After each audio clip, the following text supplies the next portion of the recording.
बिस्मिल्लाहिर्रहमानिर्रहीम। इस वीडियो में हम PK के लॉजिक और कंपेयर इंस्ट्रक्शंस देखेंगे। पहले लॉजिक इंस्ट्रक्शंस को देख लेते हैं। एंड लॉजिक ऑपरेशन का हमें पता है कि अगर जिन बिट्स को हमने आपस में एंड करना है, अगर उनमें कोई एक भी ज़ीरो हो तो रिज़ल्ट हमें ज़ीरो मिलता है। सो एंड लॉजिक ऑपरेशन के लिए PK में दो इंस्ट्रक्शंस है। एक है एंड LW और ऑपरेंड फील्ड में इमीडिएट वैल्यू या लिटरल वैल्यू होती है, और दूसरी इंस्ट्रक्शन है NWF जिसकी ऑपरेंड फील्ड में फाइल रजिस्टर होता है और डी बिट होता है। सो NLW इंस्ट्रक्शन लिटरल वैल्यू को और वर्किंग रजिस्टर के कंटेंट्स को 8 बिट लिटरल वैल्यू होती है और 8 बिट हमें पता है कि वर्किंग रजिस्टर के कंटेंट्स होंगे। सो इन दोनों को आपस में एंड करती हैं और जो रिज़ल्ट होता है वो वर्किंग रजिस्टर में ही स्टोर होता है। जबकि NWF इंस्ट्रक्शन वर्किंग रजिस्टर के कंटेंट्स और फाइल रजिस्टर के कंटेंट्स को आपस में एंड करती हैं और रिज़ल्ट या तो फाइल रज में स्टोर होता है या वर्किंग रजिस्टर में स्टोर होता है। और डी बिट ये बताता है कि रिज़ल्ट कहाँ पे स्टोर होगा। डी बिट अगर ज़ीरो है या डब्ल्यू है तो रिज़ल्ट वर्किंग रजिस्टर में स्टोर होता है, और अगर डी बिट 1 है या एफ है या अगर हम सिरे से डी बिट मेंशन ही ना करें तो रिज़ल्ट फाइल रजिस्टर में जाके स्टोर होगा।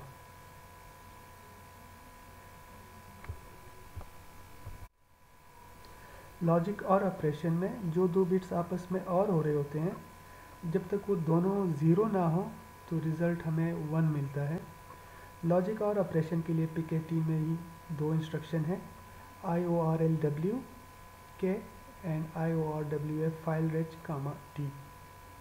IORLW instruction 8 bit literal value को और करता है वर्किंग रजिस्टर के साथ और रिज़ल्ट स्टोर करता है वर्किंग रजिस्टर के अंदर ही।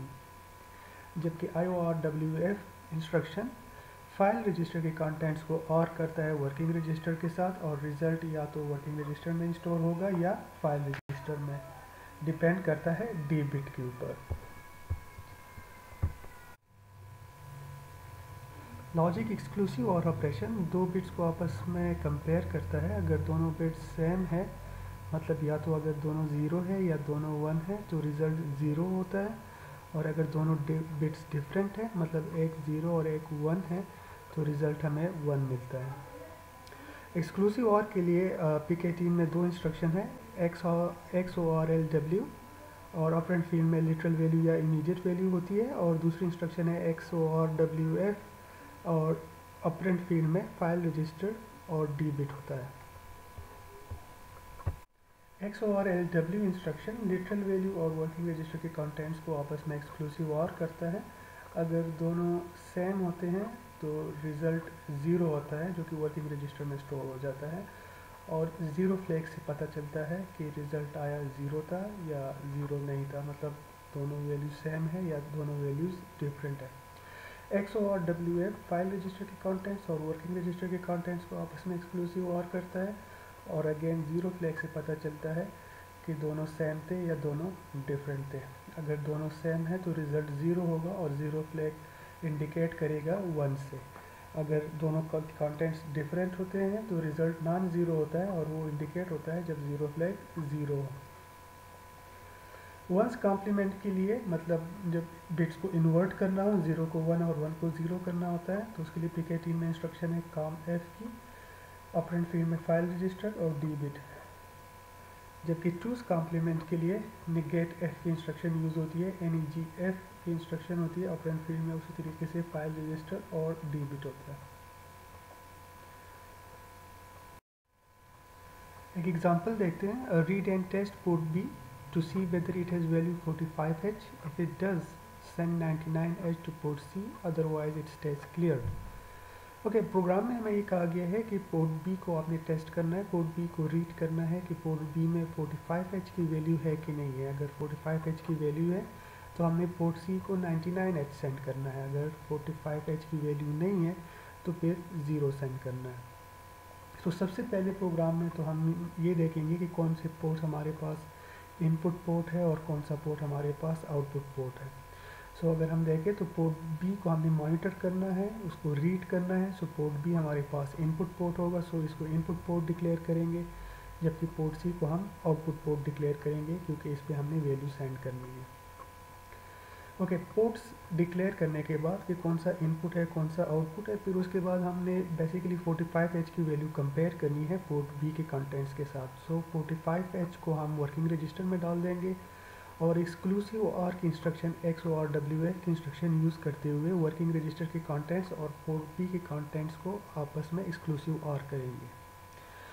अगर दोनों सेम हुए, मतलब दोनों में 45H हुआ, तो रिज़ल्ट हमारा ज़ीरो आएगा, और अगर सेम ना हुए तो रिज़ल्ट ज़ीरो नहीं होगा, और हमें ज़ीरो फ्लैग से पता चलेगा क्या रिज़ल्ट ज़ीरो था या ज़ीरो नहीं था। अगर ज़ीरो फ्लैग 1 है तो इसका मतलब होगा कि रिज़ल्ट ज़ीरो है, मतलब दोनों के कंटेंट्स सेम हैं। सो उस केस में हम पोर्ट सी को 45H की वैल्यू देंगे। और अगर रिज़ल्ट डिफरेंट हुआ, जो ज़ीरो फ्लैग से पता चलेगा ज़ीरो फ्लैग ज़ीरो होगा उस केस में, सो उस केस में हम पोर्ट सी को ज़ीरो वैल्यू देंगे। सो सबसे पहले हम ट्रिस बी को क्लियर कर लेते हैं, और ट्रिस बी पोर्ट बी चूँकि इनपुट पोर्ट है, सो ट्रिस बी को सेट कर लेते हैं और ट्रिस सी को क्लियर करते हैं क्योंकि पोर्ट सी आउटपुट पोर्ट है। फिर उसके बाद हम 45H की वैल्यू वर्किंग रजिस्टर में डाल देते हैं और एक्सक्लूसिव और करते हैं वर्किंग रजिस्टर के कंटेंट्स और पोर्ट बी के कंटेंट्स को आपस में। अब कंटेंट्स सेम भी हो सकते हैं और सेम नहीं भी हो सकते। अगर दोनों के कंटेंट्स सेम होंगे तो ज़ीरो फ्लैग 1 हो जाएगा, जो इंडिकेट करेगा कि रिज़ल्ट ज़ीरो है, और अगर कंटेंट्स डिफरेंट हुए तो ज़ीरो फ्लैग ज़ीरो होगा। सो हम BNZ की इंस्ट्रक्शन भी यूज़ कर सकते हैं या BZ की इंस्ट्रक्शन भी यूज़ कर सकते हैं। अगर हम BNZ की इंस्ट्रक्शन यूज़ करें तो BNZ की इंस्ट्रक्शन ब्रांच करेगी अगर रिज़ल्ट हमारे पास सेम ना हुआ, मतलब नॉन ज़ीरो हुआ। अगर दोनों के कंटेंट्स डिफरेंट हुए तो ब्रांच तब होगा। सो उस केस में ब्रांच होके हमने पोर्ट सी को ज़ीरो वैल्यू देनी है, मतलब क्लियर एफ की इंस्ट्रक्शन यूज़ करके हम पोर्ट सी को ज़ीरो वैल्यू देके फिर प्रोग्राम को एंड कर देते हैं। और अगर कंटेंट सेम हुए तो उस केस में ब्रांच की इंस्ट्रक्शन एग्जीक्यूट नहीं होगी, ब्रांच की इंस्ट्रक्शन फेल हो जाएगी। तो सबसे पहले हम वर्किंग रजिस्टर में 99H की वैल्यू डाल देंगे और फिर वर्किंग रजिस्टर के कंटेंट्स को पोर्ट सी को सेंड कर देंगे और आखिर में हम प्रोग्राम को एग्जिट कर देंगे। PKT में कंपेयर की 3 इंस्ट्रक्शंस हैं, CPFSGT, CPFSEQ and CPFSLT। CPFSGT instruction compare file reg with wreg and skip if greater than. ये फाइल रजिस्टर की वैल्यू को कंपेयर करती है वर्किंग रजिस्टर के साथ। अगर फाइल रजिस्टर के कंटेंट्स वर्किंग रजिस्टर के कंटेंट से ग्रेटर हुए तो ये अपने बाद आने वाली इंस्ट्रक्शन को स्किप कर देगी। जबकि CPFSEQ compare file register with wreg and skip if equal, again ये फाइल रजिस्टर के कंटेंट्स को कंपेयर करेगी वर्किंग रजिस्टर के कंटेंट्स के साथ। अगर दोनों सेम हुए, दोनों इक्वल हुए, तो इसके बाद जो इंस्ट्रक्शन होगी वो स्किप हो जाएगी। जबकि CPFSLT compare file register with wreg skip if less than, file register के कंटेंट्स को अगेन ये भी कंपेयर करेगी वर्किंग रजिस्टर के कंटेंट्स के साथ। अगर फाइल रजिस्टर के कंटेंट्स लेस हुए वर्किंग रजिस्टर के कंटेंट से, तो इसके बाद जो इंस्ट्रक्शन होगी वो स्किप हो जाएगी। सो ये 3 इंस्ट्रक्शंस है PKT में कंपैरिजन के लिए।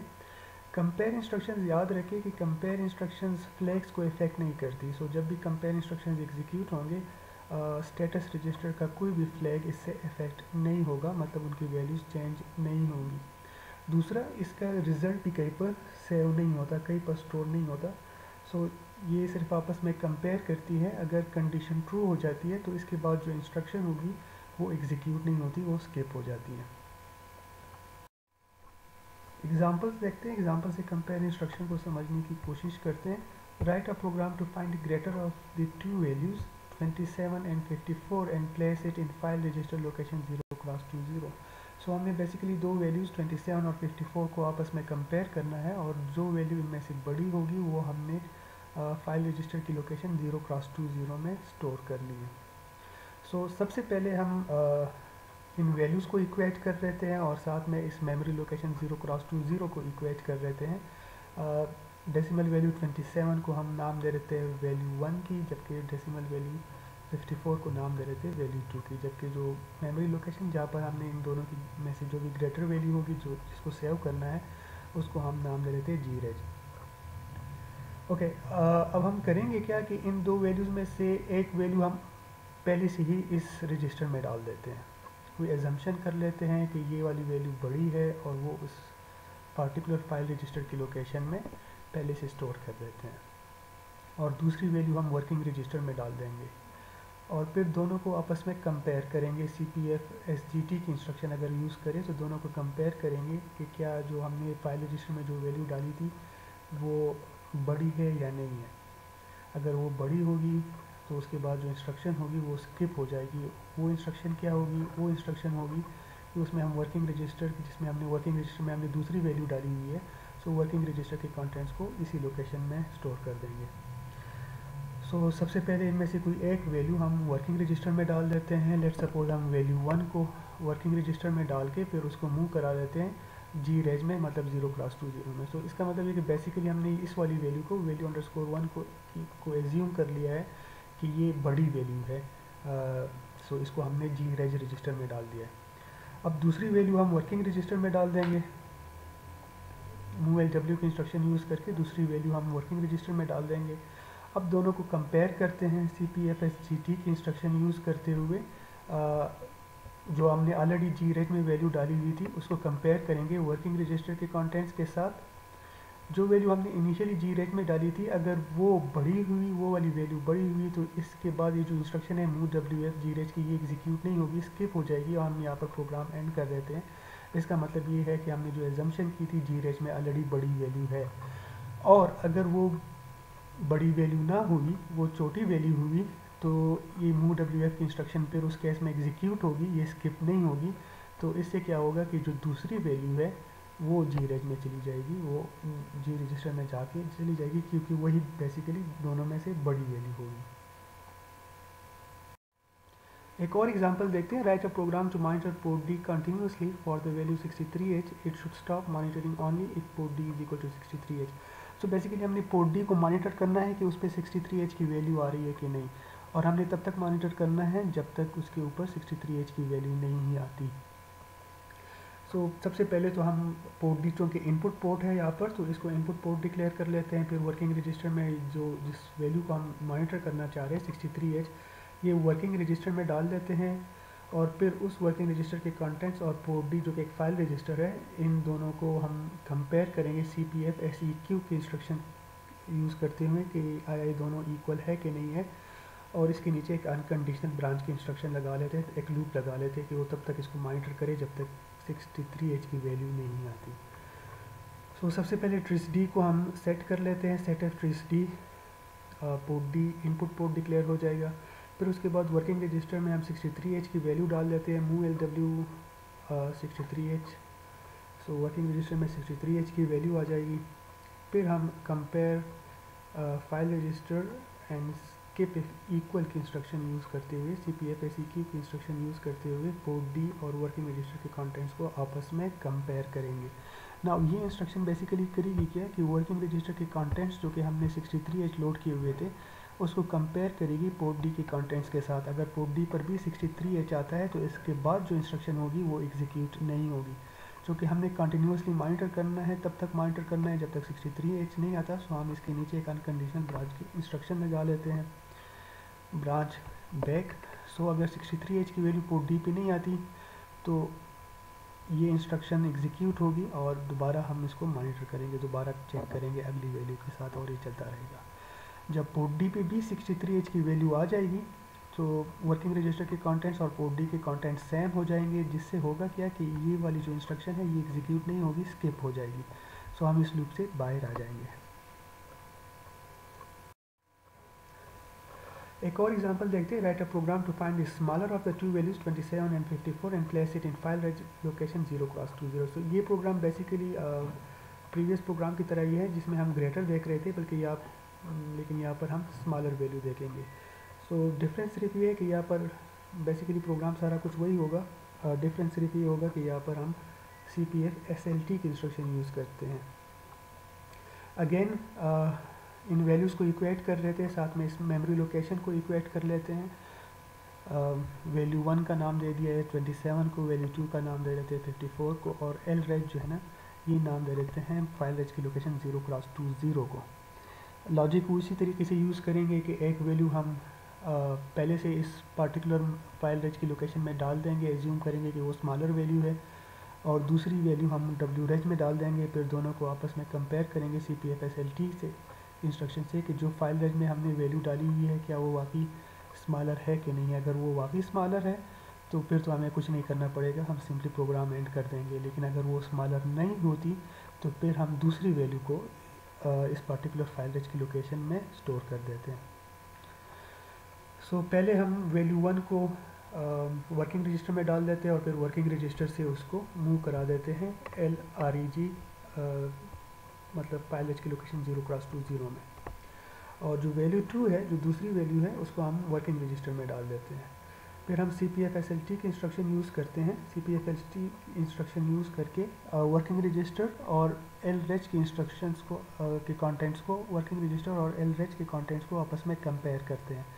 अगर LREG के कंटेंट्स जिसमें हमने वैल्यू 1 डाली हुई है ये अगर स्मॉलर हुई तो इसके बाद जो इंस्ट्रक्शन है, जो कि इस केस में है MOVWF LREG, ये एग्जीक्यूट नहीं होगी, स्किप हो जाएगी और हम बाहर आ जाएंगे, प्रोग्राम एंड कर देते हैं।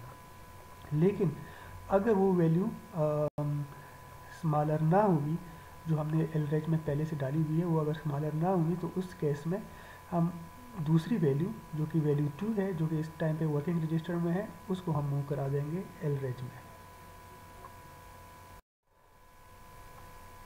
एक और एग्जांपल देखते हैं। Assume that port D is an input port connected to a temperature sensor. Write a program to read the temperature and test it for the value 75. According to the test results, place the temperature value into the registers indicated by the following. If temperature is 75, then WREG is equal to 75. If temperature is greater than 75, then GREG is equal to temperature. If temperature is less than 75, then LREG is equal to temperature. फिर हमें कहा गया कि port D एक input port है जो कि एक टेम्परेचर सेंसर के साथ लगा हुआ है, और हमने टेम्परेचर सेंसर की वैल्यू रीड करनी है 75 के लिए। अगर टेम्परेचर की वैल्यू 75 होती है तो वो हमने स्टोर करनी है वर्किंग रजिस्टर में। अगर टेम्परेचर की वैल्यू 75 से ज़्यादा होती है तो वो हमने फाइल रजिस्टर GREG में स्टोर करनी है, और अगर टेम्परेचर की वैल्यू 75 से कम होती है तो वो हमने फाइल रजिस्टर LREG में स्टोर करनी है। सबसे पहले तो हम फाइल रजिस्टर की ये जो दो लोकेशन है GREG और LREG, इनको इक्वेट कर देते हैं। फाइल रजिस्टर में से कुछ दो एक लोकेशंस इनको इनके साथ इक्वेट कर देते हैं, LREG के साथ हम इक्वेट कर रहे थे। Let suppose memory location file reg की लोकेशन 0x20 और 0x21 की लोकेशन को हम GREG का नाम दे देते हैं। फिर उसके बाद हम पोर्ट D को as an input port declare कर लेते हैं। सेट FTRISD की इंस्ट्रक्शन यूज़ करते हुए पोर्ट D को as an input port declare कर लेते हैं। चूँकि हमने 75 के साथ सारी कंपैरिजन करनी है 75 की वैल्यू के साथ, सो हम वर्किंग रजिस्टर में 75 की वैल्यू मूव करा देते हैं मूव LW D75 की इंस्ट्रक्शन यूज़ करते हुए। नाउ इसको कंपेयर करेंगे पोर्ट D की वैल्यू के साथ कि पोर्ट D पे क्या है।